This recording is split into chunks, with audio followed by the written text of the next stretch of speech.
Thank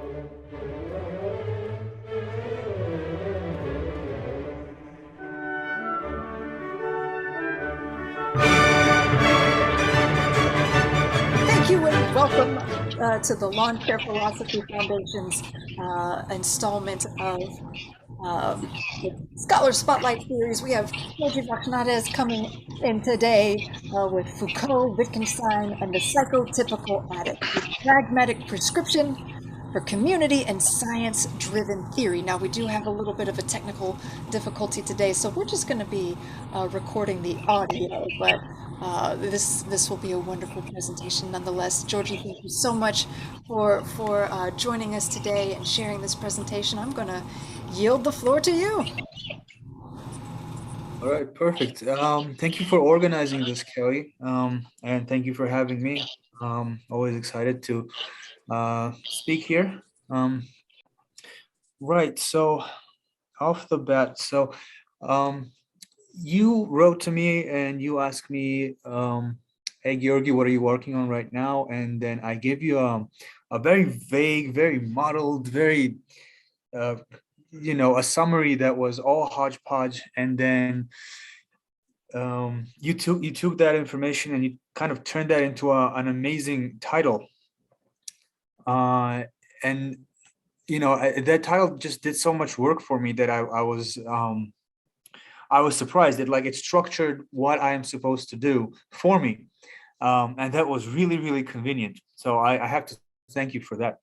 Actually, I'm going to read it again. Foucault, Wittgenstein, and the Psycho-Typical Addict, a pragmatic prescription for community and science-driven theory. Now, this presentation is just going to be me talking about this project because this project is far from being finished. So it's all raw. It's the process itself. And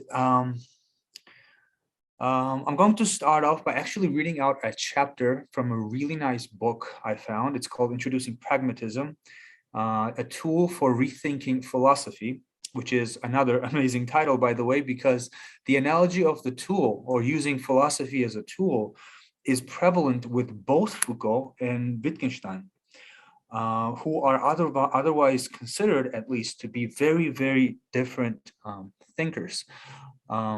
The first one, Wittgenstein, is thought to belong to the analytic school of philosophy, logic, foundations of mathematics, ordinary language philosophy that originated in Cambridge. Foucault belongs, on the other hand, to the continental tradition, French theory. He was interested in the history of science, in literature, and several other topics which are usually associated with the other end of philosophy. And what I found, there's a lot of things that I found interesting about these two thinkers. I mean, first of all, is the scarcity of literature that links them together. There's very little literature that puts these two thinkers in juxtaposition, in communication with one another.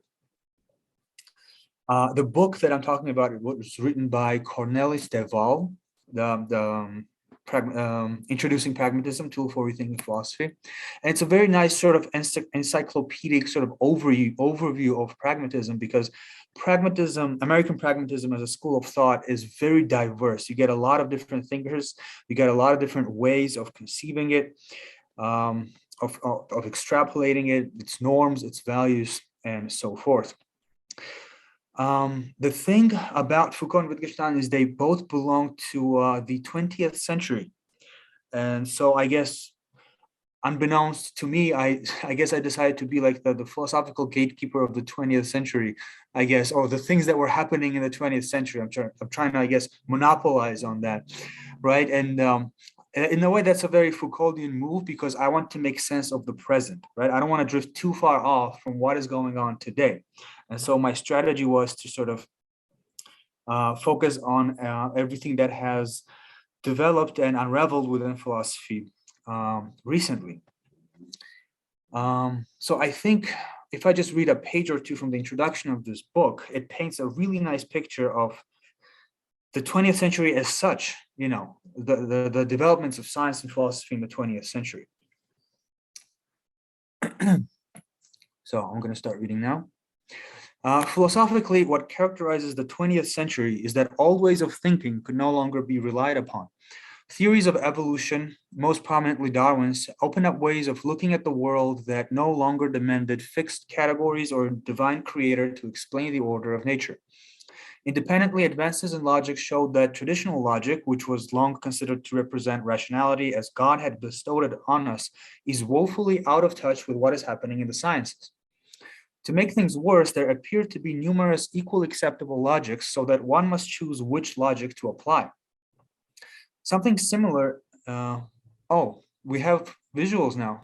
I apologize. I just figured out how to get the videos back on Oh, there. perfect. I'm sorry to Wonderful. disrupt No, your no, that's fine. but So it's a good disruption. no, it doesn't Very have to be good a bad. disruption. Yes. Okay. Okay, perfect. Let's see, where were we? To make things worse, there appeared to be numerous equally acceptable logics so that one must choose which logic to apply. Something similar happened in Euclidean geometry, long considered the only way physical space could be. Mach and Einstein further showed that the very idea of absolute space and time, a core presupposition of Newtonian mechanics that carried deeply into modern philosophy, cannot be maintained. With it, we had to give up on the idea that the universe is some big empty space where things happen at set locations in a set order, as if in a watchmaker's workshop. In consequence, the traditional notion of reality as a ready-made world created especially for us, and truth as how an all-knowing God takes it all in, can no longer be taken for granted. This has resulted in a rather peculiar situation. The 19th century witnessed enormous progress in the applied sciences, while at the same time the foundations of science began to crumble.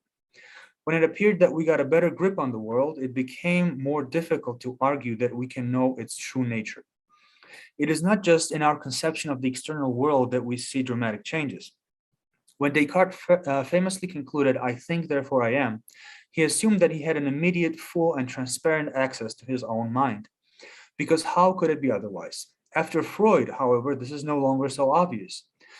Not only do we have only limited access to our own mind, merely the tip of the iceberg, but our mind is also very skilled at deceiving us, even or perhaps especially when we reason.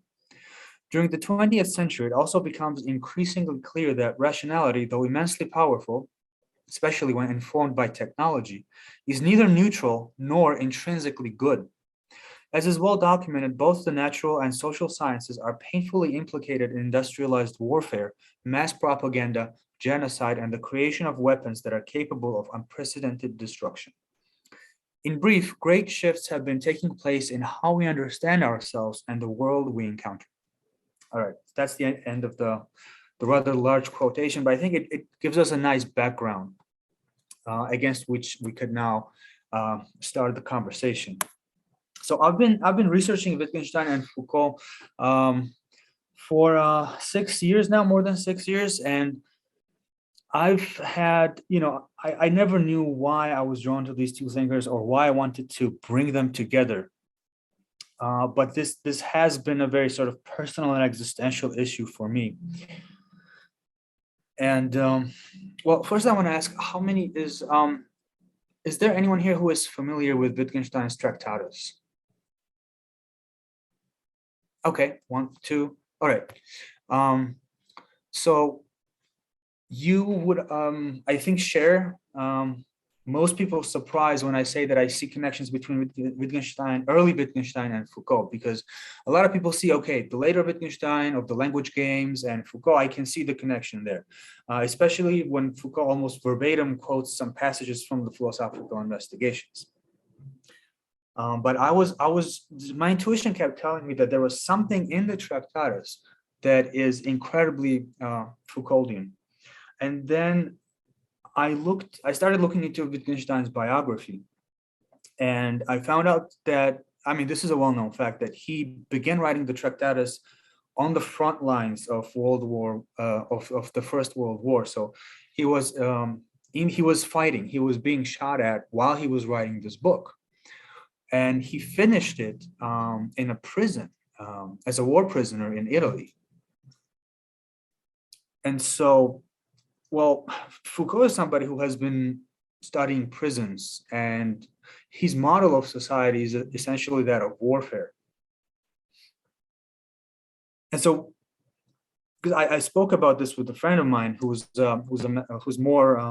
better at mathematics than I am, because I'm horrible at mathematics. And then he said that the sixth proposition, where Wittgenstein gives a function for his linguistic calculus, a mathematical function for deriving one proposition from another,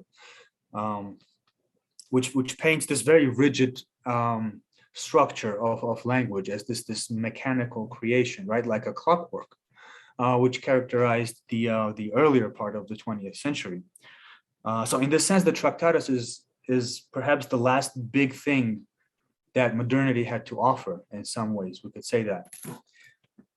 Because after World War II, we already have this movement towards thinking that is less structured, that is more skeptical towards system building and whatnot. And that's not entirely true, because we also have structuralism. And there's a lot of connections between Tractatus and structuralism as well. But what I found most interesting is this eccentricity of both of these two characters. Both Foucault and Wittgenstein, as people, they were largely misunderstood. They were type of marginal figures. Wittgenstein had a very peculiar life, right? I mean, he had a very tragic life. And Foucault had problems with being, well, basically almost being institutionalized for his for homosexuality, for representing the sexual minority. And so they both, not that explains what they've done completely, but they were people who were interested in limits, in limit experiences, but also the limits to the norm, to the limits to the society, as in what happens outside of the norm, what happens outside of what is taken for granted. Another thing that I should mention is that I currently work at a drug rehabilitation center where we work with addicts. We help addicts rehabilitate. And so I became interested in the idea of addiction, or what addiction represents in society today, as a type of limit, as a type of transgression. So I became interested in perhaps writing a genealogy of addiction, the way Foucault wrote a genealogy of madness. But most of all, what addiction, the truth that addiction hides, or how the typical or psychotypical addict can be represented as a mirror for the hypocrisies of society, things we don't want to talk about, or things that are taboo, and etc. Now, pragmatism, or American pragmatism, to me represented not only a space where Foucault and Wittgenstein could meet, but more, to put it metaphorically, a space where Foucault and Wittgenstein, if they were addicts, could be rehabilitated, So I became interested in what negative pragmatics, which is a coined term by one of the representatives of pragmatism, how negative pragmatism could shed an interesting light on the norm, or how we should act, or how science should be done, or how communities should be brought together and maintained. So how pathological experiences help us understand and shape normal, healthy experiences. And this is what is referred to as negative pragmatism. So we could, oversimplifying a lot, say that Wittgenstein and Foucault present us with a particular, lifestyle, obviously, but a very peculiar, very marginal and strange lifestyle, which seeks to undermine the status quo, but in the order of things. But in doing so, they might present us with an interesting way to do pragmatics, right? So how can negative pragmatics shine a better light on positive pragmatics? Now, there is a series of lectures by Deleuze on Foucault, where he provides a very nice summary of Foucault's entire work, which to me was a revelation because Foucault is a postmodern thinker. It is very difficult to put his work under a single heading, to say, well, this is overall Foucault's project because it's so diverse. The things he has done are so different. And the way Deleuze extrapolates this is that Foucault aims to uncover regimes of saying and speaking.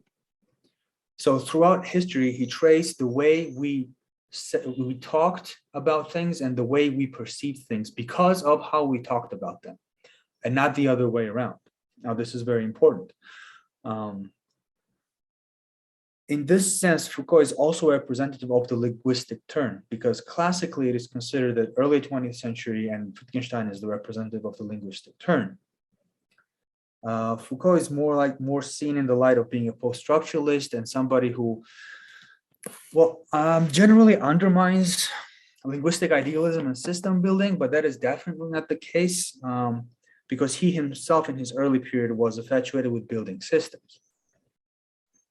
In fact, for Foucault, the subject or the human subject is a product of discourse and not the other way around. So, and he had a beef with Sartre about this, right? Because for Sartre, the subject, the human subject, the existential phenomenological subject is the person who gives meaning through words or actions, gives meaning to life existentially. Otherwise, life doesn't have meaning. Well, Foucault kind of wanted to subvert this and said, no, it's the other way around. You see, we are born, and this is very Heideggerian as well, because he says we are born within structures. We're born within existing discursive formations, and we participate in them. But we are also a product of discursive formations. So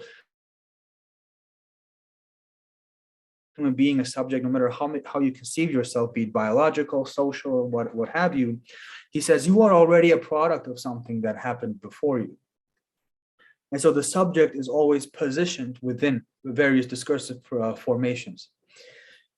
And this is very weird to wrap your head around with, because we are, so to speak, the children of the 19th century, which means that our epistemic commitments or our common sense is already built into the 19th century way of saying and seeing, or speaking and seeing things.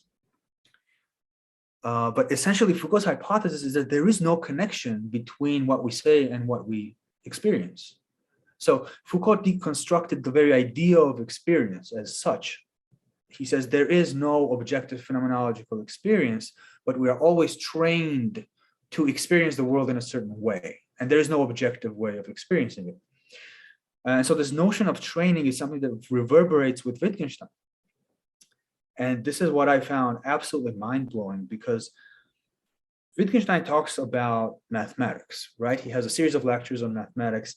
And there he advocates for what is today called conventionalism about the foundations of mathematics. What this means is that mathematics is pretty much a tool.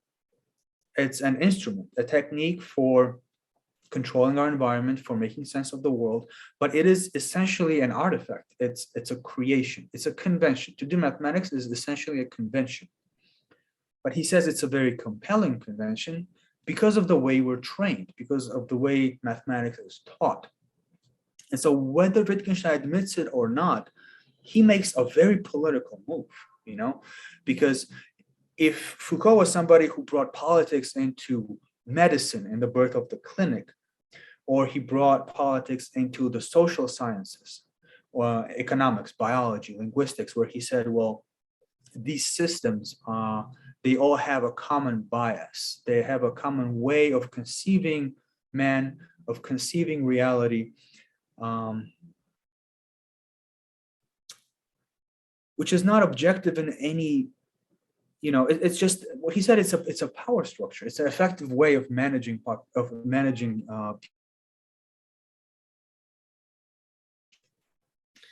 and so, but Foucault never ventured as far as, let's say, Thomas Kuhn. He didn't talk about the natural sciences. He didn't talk about mathematics.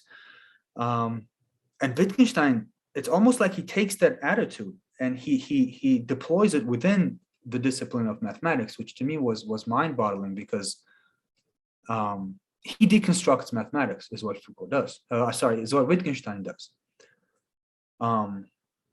Because Foucault's main target was psychiatry, right? He said, well, psychiatry, not only is it not really a science, but it's mostly linked to the juridical apparatus, and its function is mostly to manage deviants and people who are unproductive, right? So really psychiatry serves a sort of type of political economy of management. It's a government, it's a system of government, right?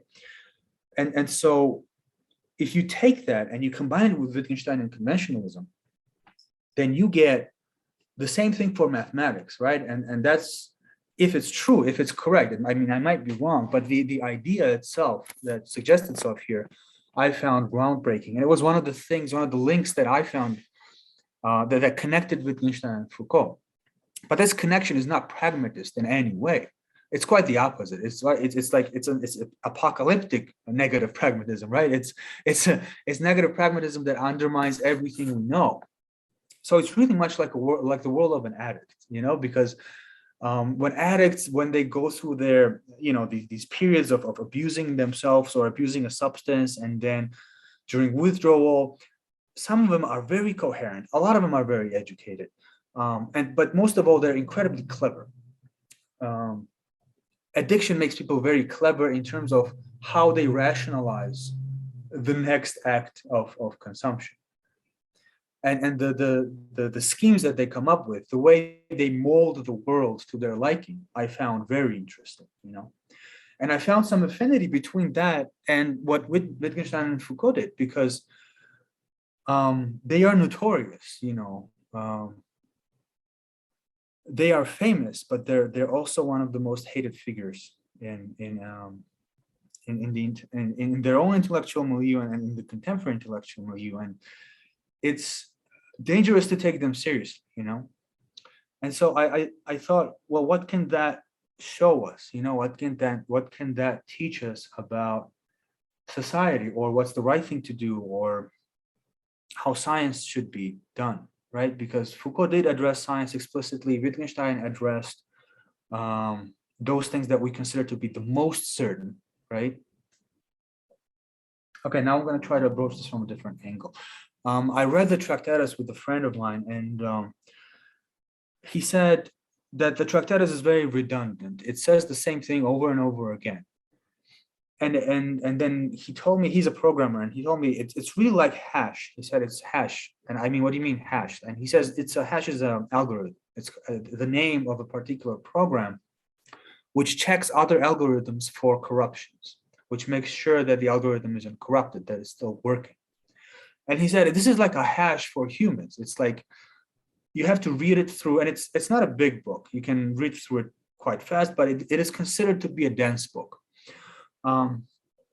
But he says it doesn't give you content. There is no content in the Tractatus. It doesn't tell you anything new, but always finds ways to extrapolate what was said previously, right? So essentially, the Tractatus is made up of 7 propositions, but what gives the book its bulk or its content is elaborations or elucidations on each proposition. So there's these subsections to each proposition. And then he said, this is like a training, like he's training you in truth, right? And well, that's a very weird idea. You need to be trained in truth, or to be trained in somehow having access to truth. And then we just Googled the word Tractatus. What does the word mean? And it has 3 very interesting meanings. Well, at least 2 of them are particularly interesting.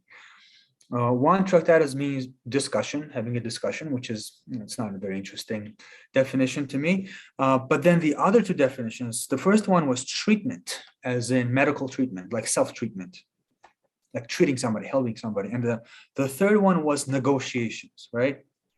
And I found this very interesting. So there is a book, it was written in a very, very stressful situation, in a situation of perhaps psychosis, a situation where you're being shot at, where you might die.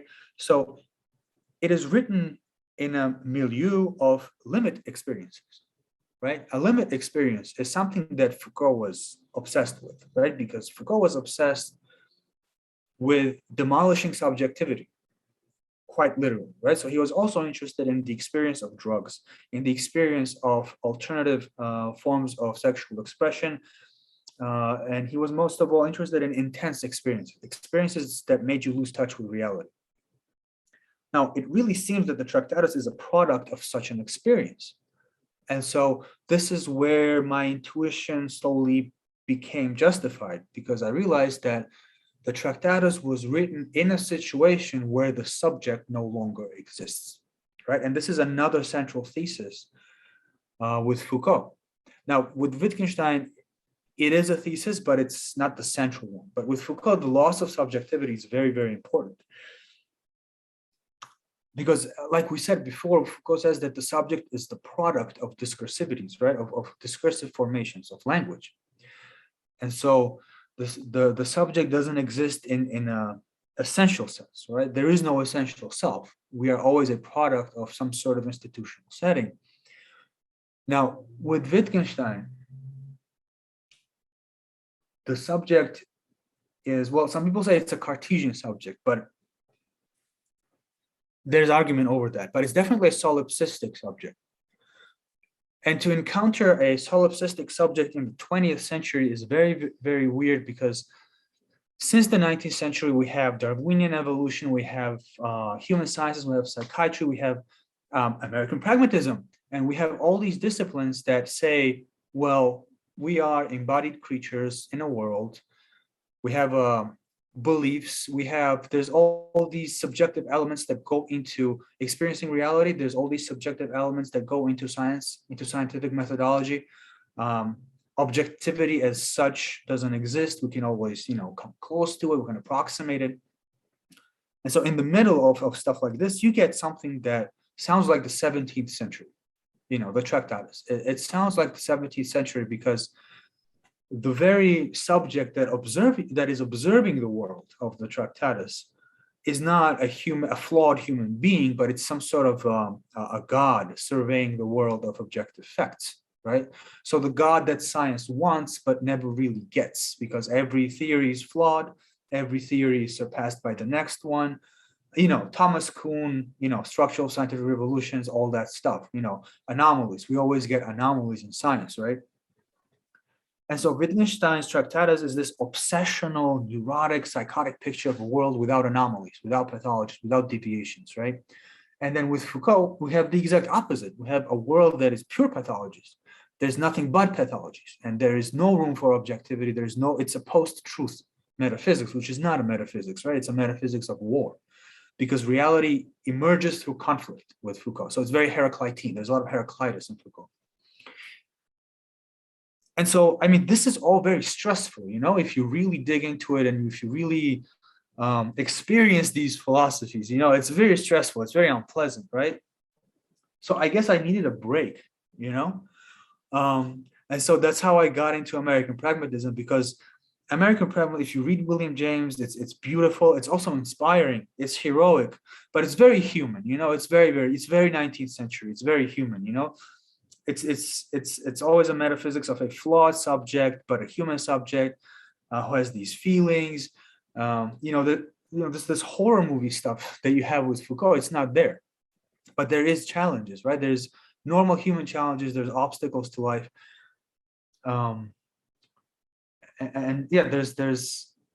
There's this very human idea. There's a very human metaphysics in there. So that would be a short summary. I can continue in either direction, from the direction of Foucault or from the direction of Wittgenstein or American pragmatism. I can talk about Peirce, but I want to hear some questions. I want to hear what people came to hear. I want to hear what people are interested in, so then I can choose which path I can take, because this is a lot of material. Oh, I love that. Build your own ending book here in real life form. Yes, Nathan. Yeah, I was wondering, I actually just recently finished up the philosophical investigations, which is actually where I thought this talk was going, but I actually think it's very interesting about the Tractatus. So I have to sort of revise my approach. One thing that I'm kind of wondering is, you especially start seeing this in like the late Foucault, where he wants to increasingly understand the human subject as a laboratory of the different modes of being in the world. And he said particularly influenced by the French historian of philosophy, Pierre Hadot, and arguing that philosophy was the way of life.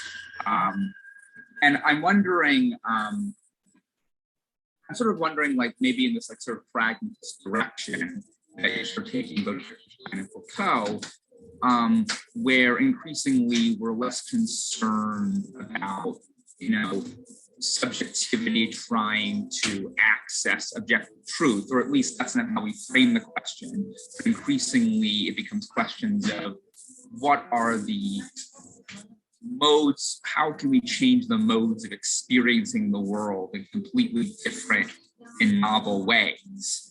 And maybe sort of, because ultimately pragmatism is less interested in these kinds of like truth correspondence ideas and much more about how do we navigate the world successfully. So maybe it's like maybe it becomes increasingly sort of agent-oriented kind of philosophy rather than a philosophy focused on correspondence theories of truth. Mm-hmm. Okay, yeah. So let's bring philosophical investigations into this. Like that's a good idea, and I think it links up to your question very well as well.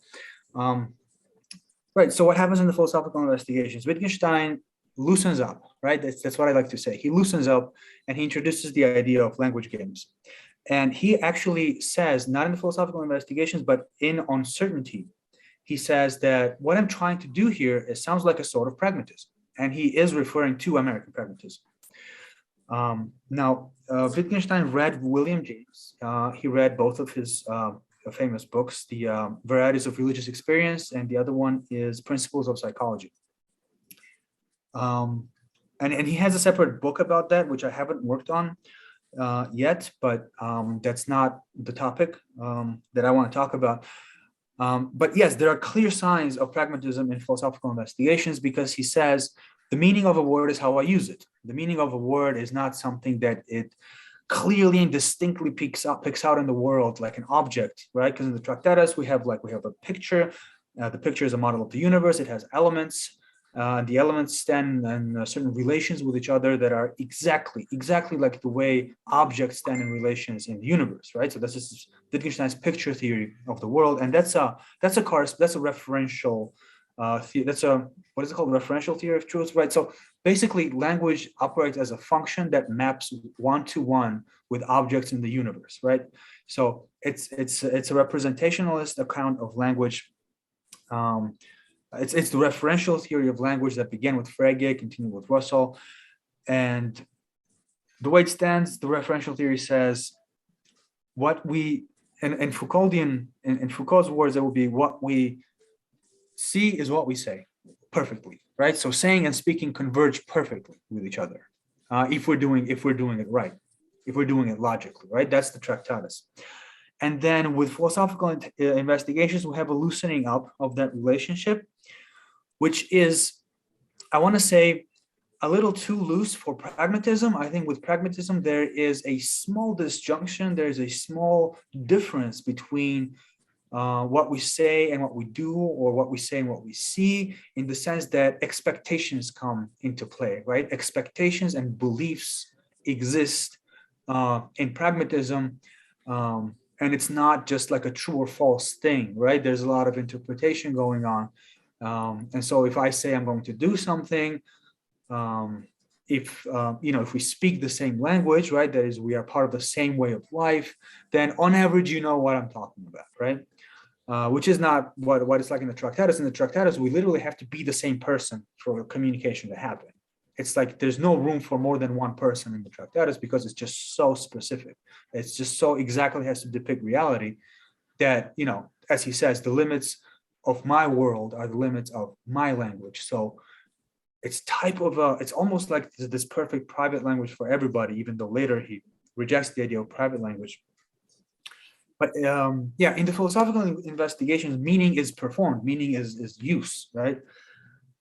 So if I want to ask the meaning of a word, I have to look at what's going on in the world. I have to see what is happening, because the same word, we can be trained to use the same word in different ways, and then we're speaking different languages. But with Foucault, I think we get something much more radical, right? I think with Foucault, we get, there's limits everywhere, there's limits everywhere, because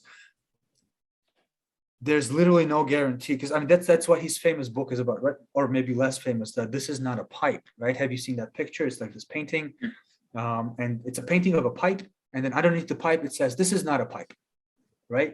And so I like that, because that is the exact opposite of what the Tractatus does, right? Because the Tractatus says something trivial. It says, "This is a pipe," and then Foucault says, "This is not a pipe," but you obviously see a pipe, right? And so what is Foucault saying? Foucault is saying that there's a conflict between what we do and what we say, right? And so with pragmatists and with Wittgenstein, we have a small disruption. There's a small disjunction, right? What we say is not always what we speak. It's sort of what we do. And we can come to an agreement through language games about how we perceive reality, how we act in the world. But with Foucault, we have a provocative thesis. Foucault says that there's a problem, there's a conflict between language and reality. Language fails to represent reality, right? And I hope I talked about a lot of things almost to a point where I forgot your question, but yeah, I mean, the philosophical investigations are a very pragmatist way of looking at language, but they are still different from how we do things in science, right? But with Peirce, with Charles Sanders Peirce, his pragmatism also applies to the experimental method. Yeah. And Darius, Yeah. so Okay. I'm so sorry. I hear more questions.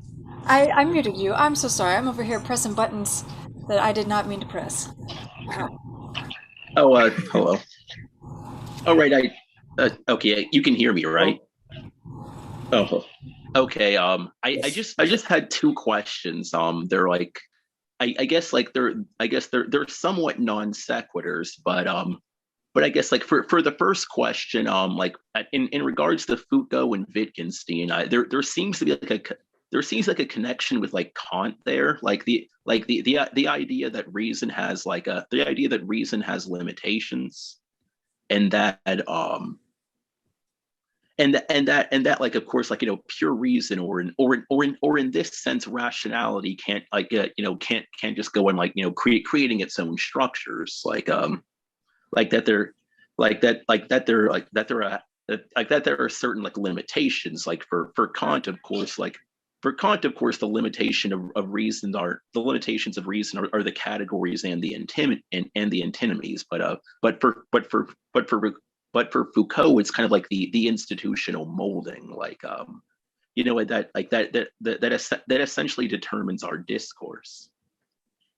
And also the second question is I'm interested, like, in, I guess, like Foucault's idea, like what you mentioned of like the pathologization of reason, like essentially. I haven't read Foucault directly, but I have read like I have read, like, for instance, like the French thinker like Bachelard, like in particular his formations of the scientific mind, and of course Bachelard was an influence on Foucault. They had kind of like a short correspondence for a while, like you see like Bachelard like had the idea that that scientific, like, I guess, like real scientific thought like can't be reached until we get past like what he called epistemological obstacles, that every historical period essentially had like a crude historical myths that scientific thought kind of has to work against. And Foucault has like a similar idea in a sense with his idea of the episteme. And so And so I just like wanted to know like your thoughts on that. I'm sorry if these questions are strangely framed. No, I think those are really good questions. I think they're very relevant, and yeah, yeah, just like the previous question, it's a really good question because it tells me how to navigate now through all of this material. So I'm going to talk about the episteme now. I'll start with the second question, and then I'll go back to Kant. Okay. Right. So I'm not familiar enough with Bachelard, but yeah, I did focus on Canguilhem, Foucault's mentor, the biologist, and so I didn't quite understand the. Okay, you said pathologization of reason. I'm not sure I quite am getting at what you mean by that. But if you mean like pathologization of human beings who are thought to be unreasonable, in that sense, I understand. But maybe you want to elucidate on what you meant by pathologization of reason. Well, yes, I meant that essentially. I guess I meant it in the sense that I guess I meant it in the sense that those who are considered deviant are considered to be are considered to be like outside of the realm of reason, and reason's focus on getting rid of pathological ideas in a in the in for the sake of reaching I guess a purely rational form of thinking or discourse. Mm-hmm. Absolutely, yeah. So there's a dictatorship of reason, right? This is Foucault's problem, that reason is dangerous because it leads to dangerous situations, right? And then Giorgio Agamben, for instance, takes this idea and he comes up with the Holocaust idea, right? How the Nazi Germany is a clear representative of such reason going outside of its proper bounds, right? So we have Kant here as well, right? So on an institutional level, we can think of reason going outside of its proper bounds as a form of fascism, as tyranny, or genocide, right? So these are things that sociologically or factually happen when reason goes outside of its proper bounds. So what happens is a pathologization of humans who are otherwise normal, right? Whatever completely normal means, and this does occur within what you mentioned before, an episteme, right? Now, an episteme is a very interesting thing, right? An episteme, according to Foucault, is, like you said, certain taken for granted myths or common sense ideas that exist throughout different sciences. They exist in different sciences within a single historical period. This is how he proves that this thing exists, because he says, look, there are these discursive similarities between economics, biology, linguistics, and their predecessors, right? The sciences from which they came. And in those periods, you have a different set of myths, right? So the way economics was done in the 17th century, it was called the science of wealth, I think, is so different that they belong to two different epistemes, right? And so now this gets quite complex here, right? Because if we have two historical periods, and within these two periods, we have three different sciences in each, right? So we have economics, biology, and linguistics, let's say after the 19th century or the beginning of the 19th century, and we have the ancestors of those sciences in the 17th century, right? And so then he says, these two or these six disciplines or these three disciplines, they emerged out of the previous ones, but there was a disruption. Like there's no progress from the 17th century science of wealth to 19th century ideas about economics. There's only a change in these underlying common sense mythologies that scientists take for granted. And then the fact that these mythologies exist in the same way within completely different disciplines within the same historical epoch is what proves that the episteme exists. So what he called the episteme was the positive unconscious of a scientific age. right? So these are sets of rules. They're positive because you can trace them in the discursive field, in the archives, in the historical documents. You can see that the economist is using the same verbiage that the biologist is using, and yet there's no way that they're communicating with each other in terms of the scientific propositions that they're drawing, right? So they're using certain, let's say, metaphors, right? Let's say they're using certain metaphors to talk about wealth. Like, I think a good example is to take like something like statistics, and you say, well, statistics is applied in biology, it's applied in economics, it's applied in sociology. But these are different sciences, right? But the difference is that the epistem is unconscious. So the scientist himself is not aware that he's following a subsystem of the system which he is consciously following, right?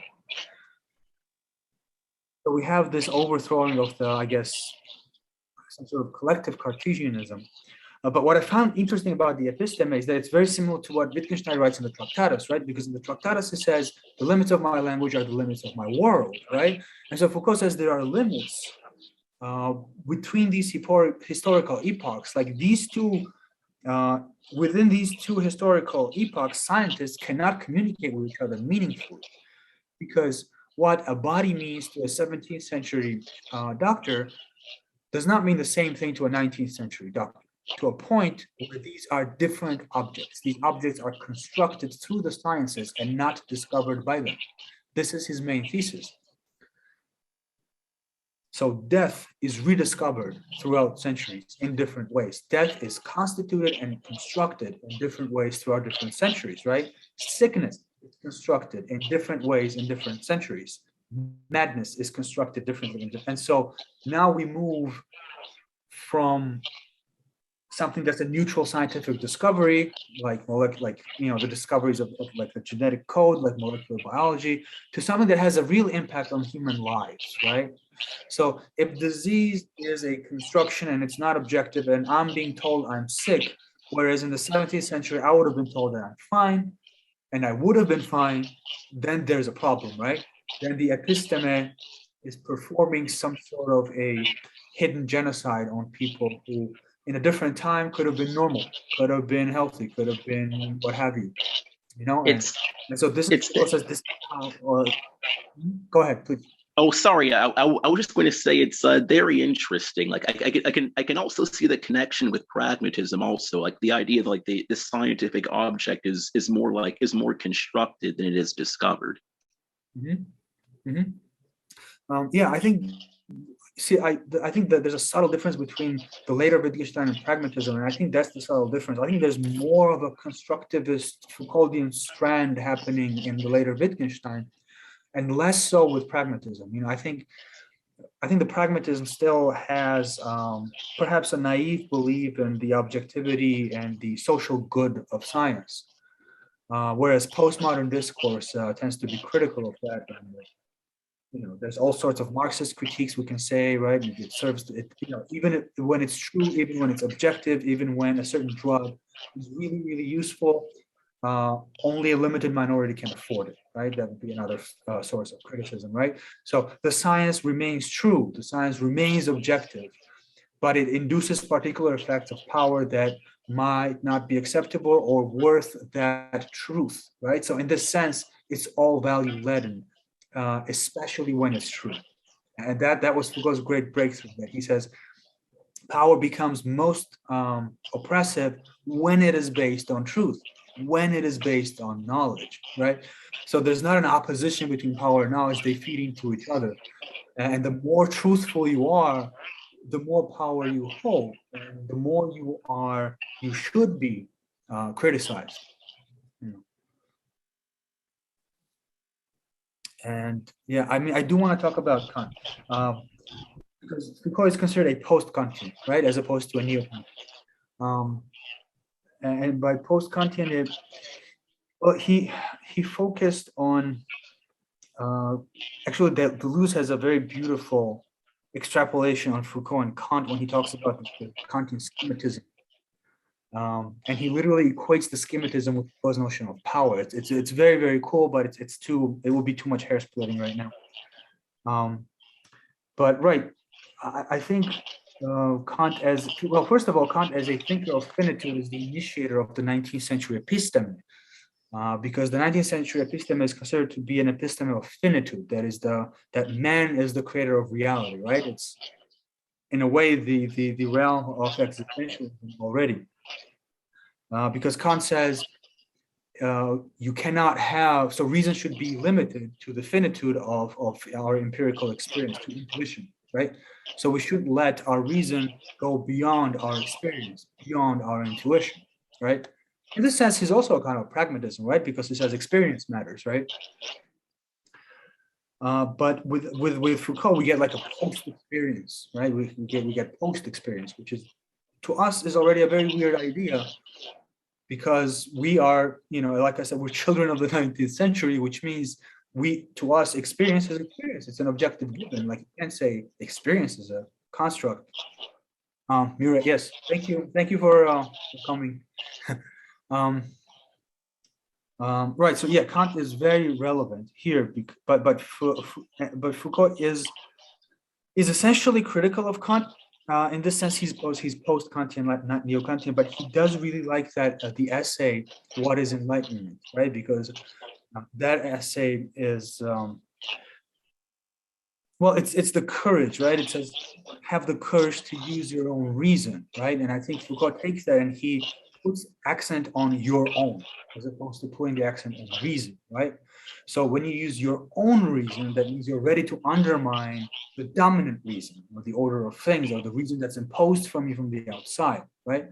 And so in this sense, Kant can be very subversive, right? Because you're saying, no, science is great, but I'm going to use my own reason, right? Even if it leads me to some ridiculous conclusions, I would rather fall into those conclusions first, go through that negative pragmatism, and then emerge out of there with something that could be a better science, right? And I think essentially that's the prescription, I guess. I think this is my prescription for how pathological experiences or pathological forms of philosophizing can lead us into interesting ways of reshaping or reconstituting science, of how we do science.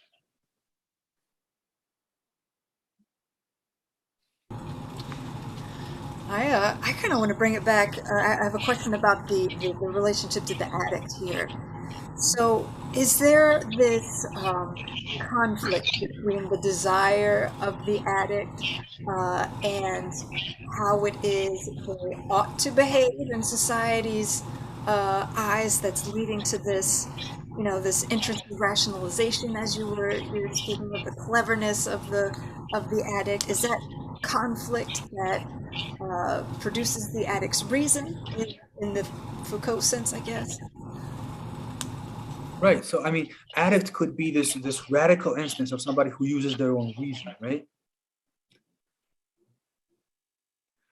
Even though factually, the addict is probably the most governable subject in the world, right? Which is a problem from a Foucauldian standpoint, because Foucault was all about being ungovernable, right? And he utilized drugs in a way that opened up new realms of experience, right?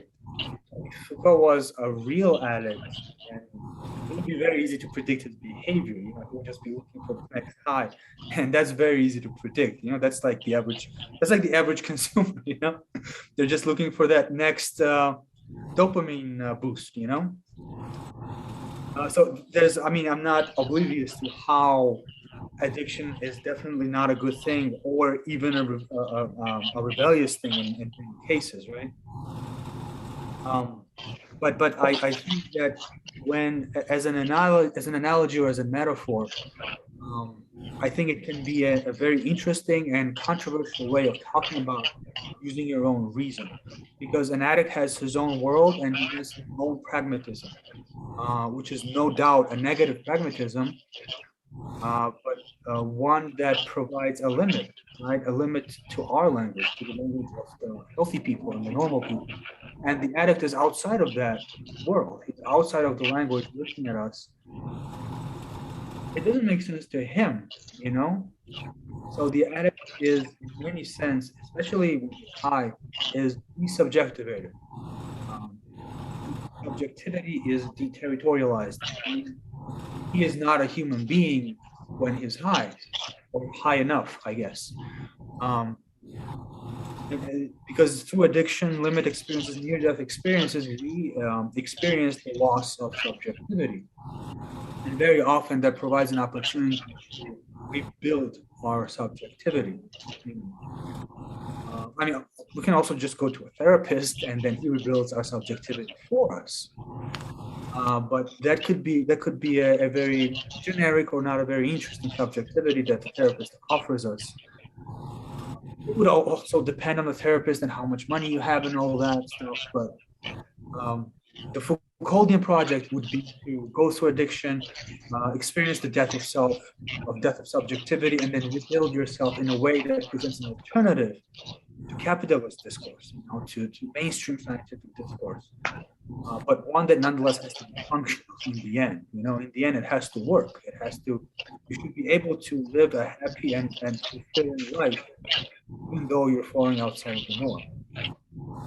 That would be the Foucauldian, at least successful Foucauldian rebuilding of subjectivity, and how addiction could shed a light on how to do that.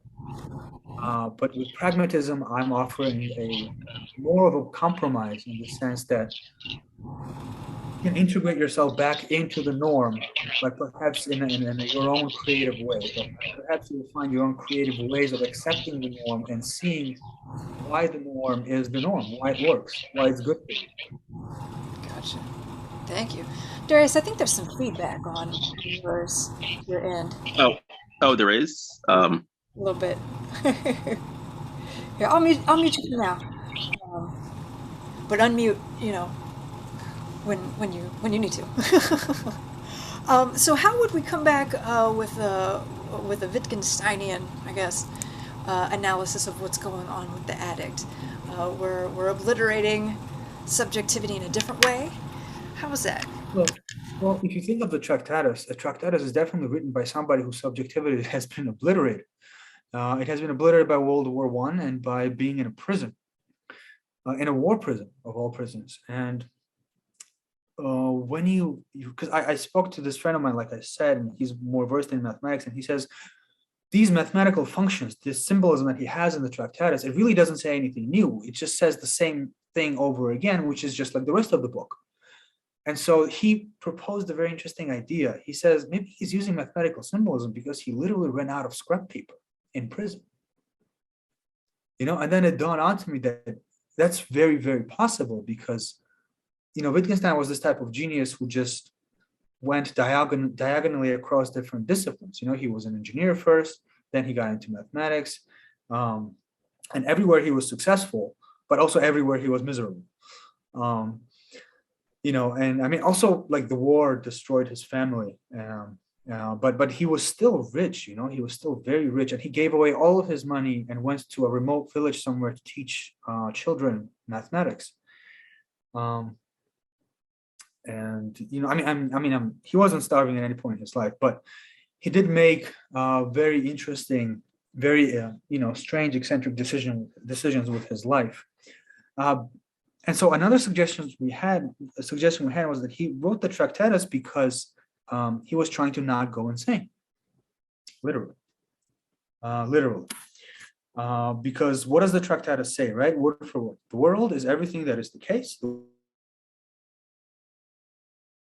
Into facts. There's obviously original insights, right? The world is not a collection of things. It is a of relations between things, right? But still, it remains within this discourse that sounds trivial. It's like what you're just saying, that the world is made out of facts and facts are made out of objects, and objects stand in certain relations with each other. And okay, but so what? And then he says that's it, right? So this is really just somebody telling himself the world exists, the objective world exists, which is a way of saying I'm not going insane. And so it's really like a negotiation, right? You're negotiating the existence of the world with yourself so that you don't go insane. At least that's how we read it at that moment, And so if you read it like this, then that's absolutely in line with addiction. That's absolutely because the danger of addiction is mental health, right? The loss of your mental health is one of the biggest dangers with addiction. And so if somebody's struggling with insanity and using philosophy to get back to insanity, well, that's Foucauldian through and through,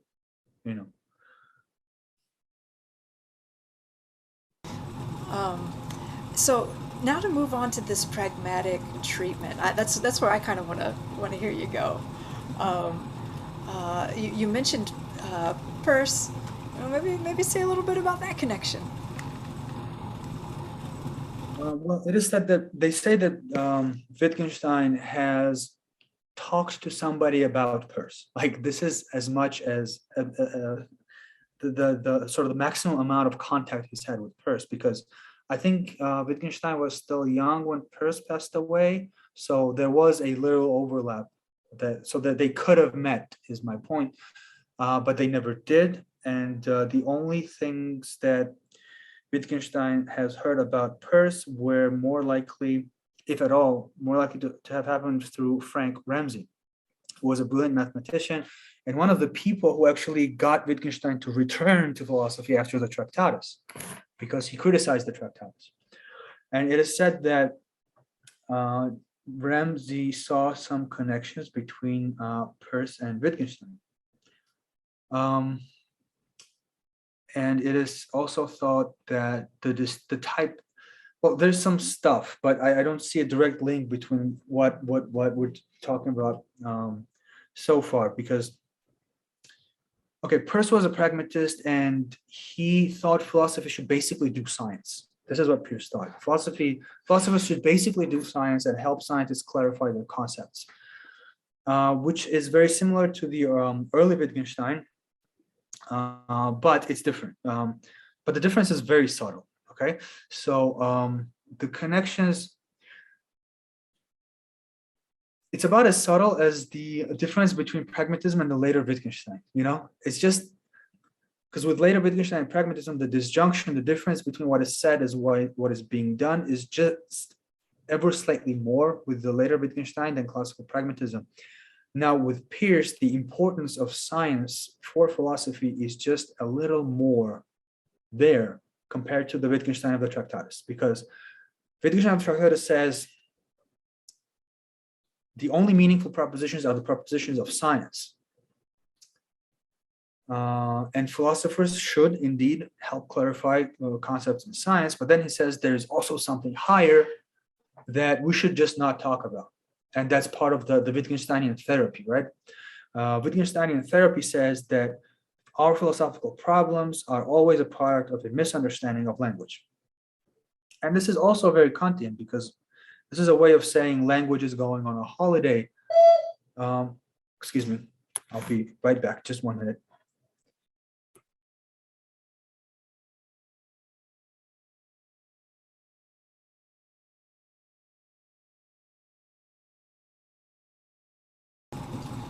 I have hold music. I'll put on.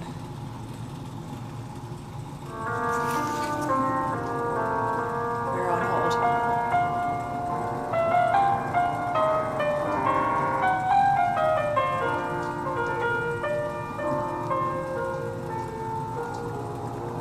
Oh, you're back. Okay. Right, sorry about that. Unexpected visitors.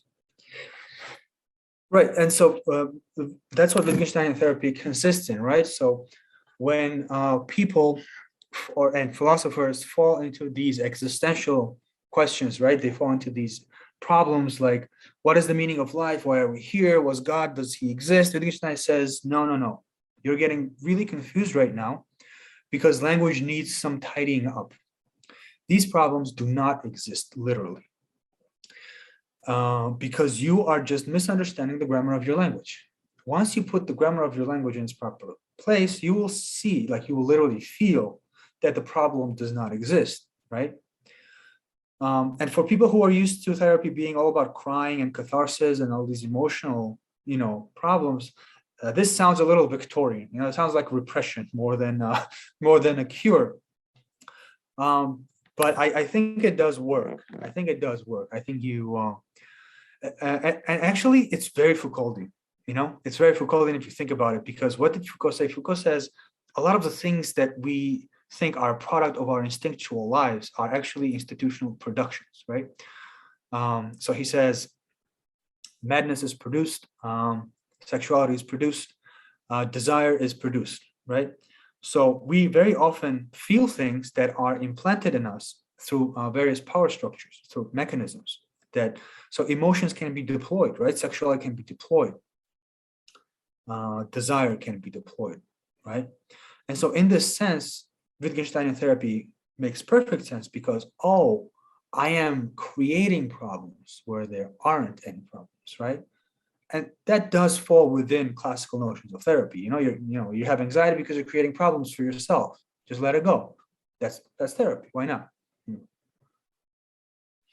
So, like, in the same sense that science could be creating problems for itself by attending these grand questions that really take us away from the whatever problem is directly at hand.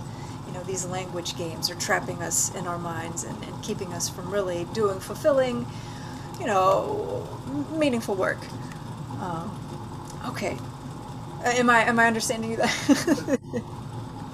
Well, actually, you took it to the next level, which is great because Wittgenstein himself would be very reserved about science. He would say, let scientists do their thing. I'm going to do my thing, right?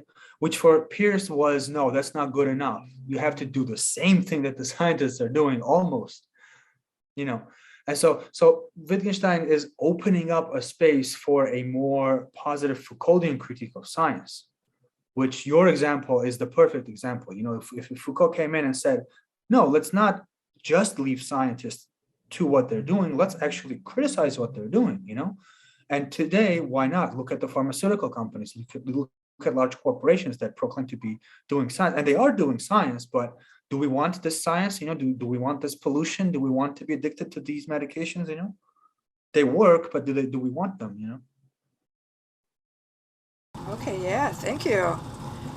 Yes. I want to hear you keep going, but I don't have a pick your direction.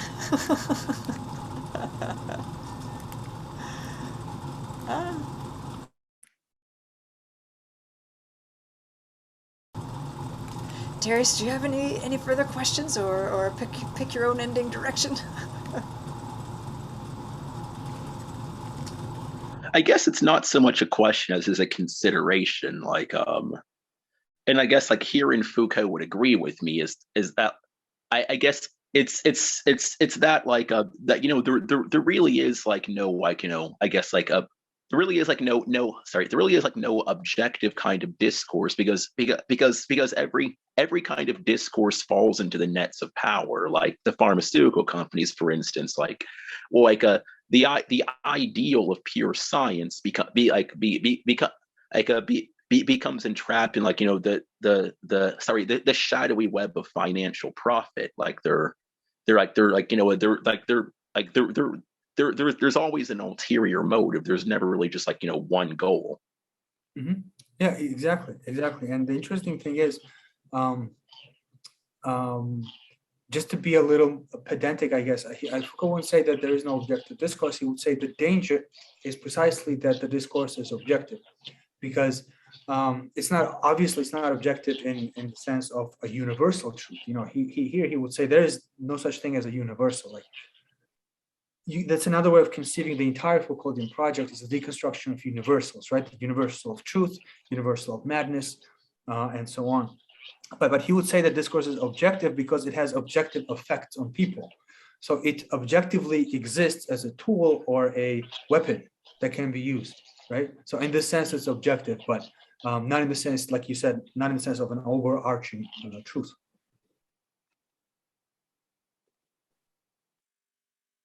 Because Foucault is still considered to be a positivist, despite the fact that he was postmodern. Postmodernism is all about, everything is subjective and relative.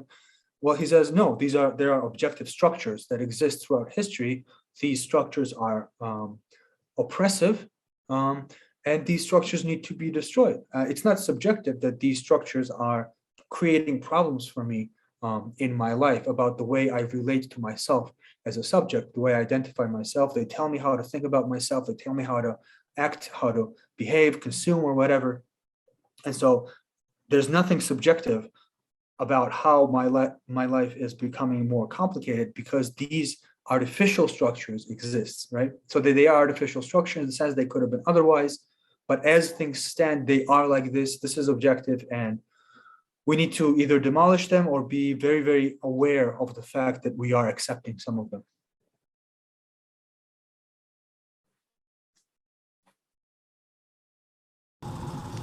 I love it.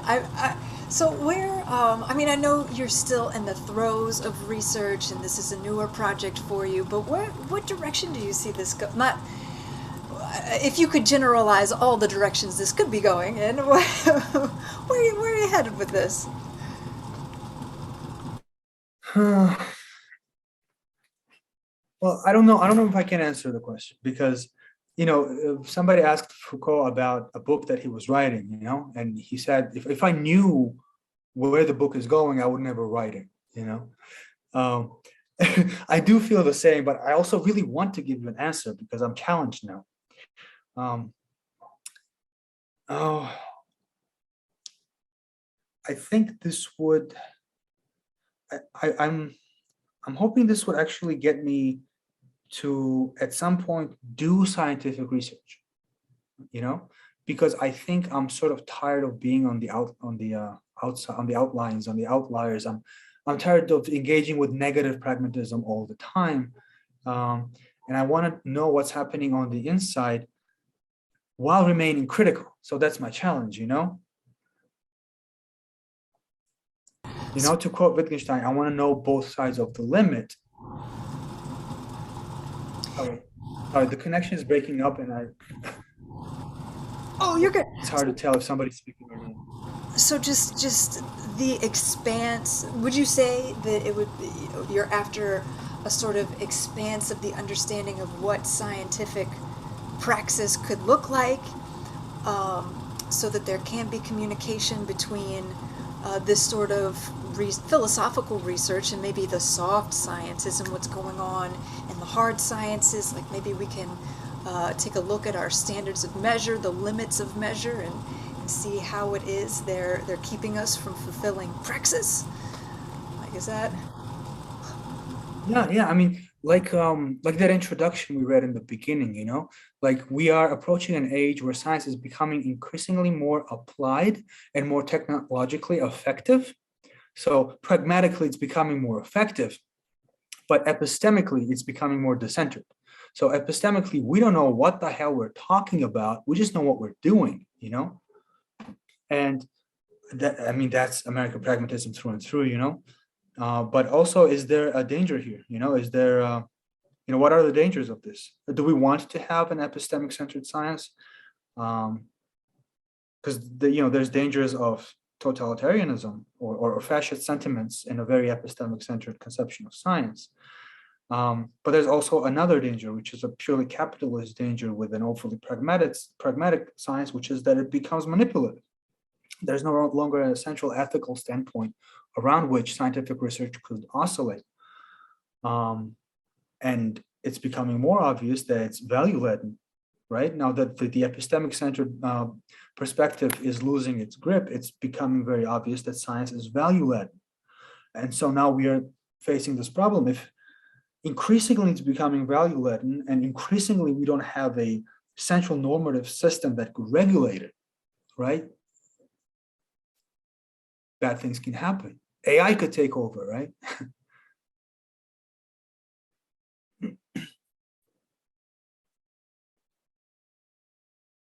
Oh, I love this, and especially, you know, I'm so preoccupied with Husserl, and he would definitely want a centralized, very centered science, epistemic science, and to make sure that across the board, all sciences are participating in the spirit and telos of science proper. You know, his pure science isn't so pure as what we see in maybe Descartes and even Kant. He's a little bit messier. There's more of that Heraclitean conflict involved in meaning and value generation and rational generation of value for Husserl. But I mean, that is a challenge to Husserl that I respect. That with an epistemic centered, or at least any sort of centralized scientific, monolith, there is the threat of tyranny in some way, shape, or form. And who is deciding what this scientific telos is? And I don't know. Maybe this pragmatism is a good balance between those two spheres. Exactly. That's what I'm looking into. Like, is it a good balance or not? Is it getting the best or the worst of both worlds?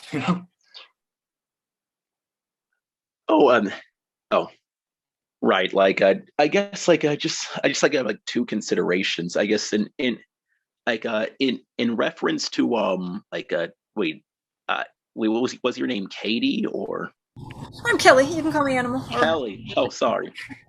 I guess in reference to what you said, I think that's only partially true for Husserl. In particular, the early Husserl of the philosophy as rigorous science. I'd say for the later Husserl, like say the Husserl of experience and judgment, where he becomes like more interested in like the genetic foundations of logic, like his views of science become like somewhat more historical and subjective. He seems to almost approach Heidegger. Also, I mean, he still though has those restrictions of essence. He definitely wants to constitute our meaning systems in historical context, and we're immediately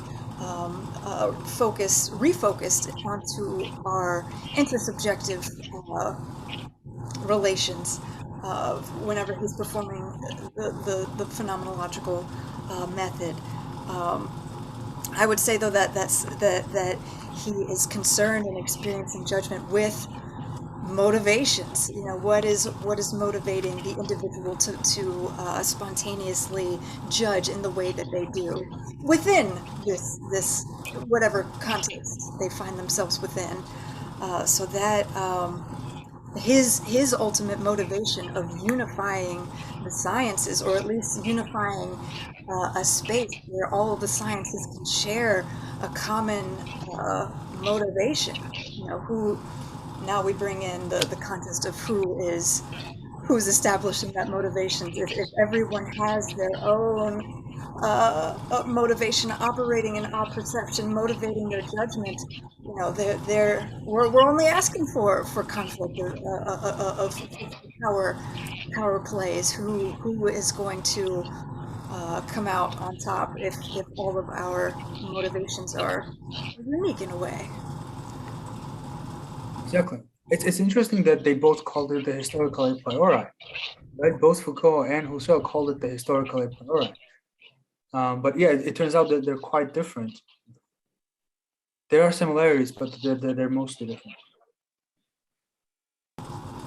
Well, I hope that you can find some middle ground in this pragmatism. I think the pragmatism is good for middle grounding in my eyes. So I'm really excited to see where this is going. I appreciate not wanting to, pigeonhole yourself too soon and let the process play out. And I appreciate you, allowing us in the middle of your research process. I hope that's helpful for you, and not disruptive. Positively disruptive. Yeah. No, I mean, this is amazing for me because I don't, I'm not in academia right now, so this is one of the few opportunities for me to talk about my research. You are welcome to the stage anytime. And this motivates me a lot. Yeah, I thoroughly enjoy what you bring to the table. So you're always welcome to test your stuff out on us. Yeah, and Darius, thank you so much for your contributions. It was great having you today. You are new. I'm going to stop recording if we're done, but I'd kind of like to continue Okay. a little bit of conversation. I just wanted one Yeah. question. Like, and it's a complete non sequitur, but I feel that since I guess since the program's almost over, I might as well ask it. Do you think there's any relation between Foucault and say Feyerabend or I, Feyerabend. sorry, I butchered the name. It's okay. I'm just not used to the variety of pronunciations. Right. Yeah, because Feyerabend was a methodological anarchist, right? He was also very Yeah, concerned about. Oh, sorry. He was also very concerned about the impact that scientific discourse would have on society. Like, he famously said that society should be saved from science. Excellent, excellent. Yeah, that sounds. Yeah, that sounds like biopolitics before biopolitics. Honestly, it sounds very familiar. Um, I guess I would only say that Foucault is actually a little more structured than Feyerabend. Because Feyerabend I guess Feyerabend would be what people expect of postmodernism, which is not bad. It's amazing, right? Feyerabend is brilliant, but uh, what Foucault does is a little more subversive because Foucault actually goes in and he shows you how this science created this apparatus that led to these types of problems, and then there were these types of rebellious groups that tried to challenge it, and then there were others who overthrew it and others who failed. So Foucault is being very particular about the specific struggles between science and various marginal communities. And I think I guess, because it's been a while since I've read Feyerabend, but I think we can say that Feyerabend is a classical postmodernist because he says it's all subjective, right? So Feyerabend just says there is no objective set of facts that can be covered over with one theory, So different theories, if I remember correctly, he says different theories capture or explain some facts, and then they fall into problems with other facts, and so that there's none of this overarching theory. But yeah, Foucault really goes down and he really looks at history, and he says, yeah, I mean, Foucault really traces the stuff of power and struggles in scientific discourse, perhaps just only a little more meticulously than Feyerabend. Yeah, maybe it's just a question of style, because their intentions and motivations seem very, very similar. Cool. Yeah. Great. Any more questions or comments or anything? I really enjoyed this I really enjoyed this conversation. It's been nice. Yeah, me too. It was actually amazing and very refreshing for me because I don't get to talk to a lot of people who are interested in the same stuff. Wow. I'm really thankful to everybody for coming. Oh, thank you. I'm grateful as well. I'll go ahead and stop recording if that's it. We're good. By those watching at home,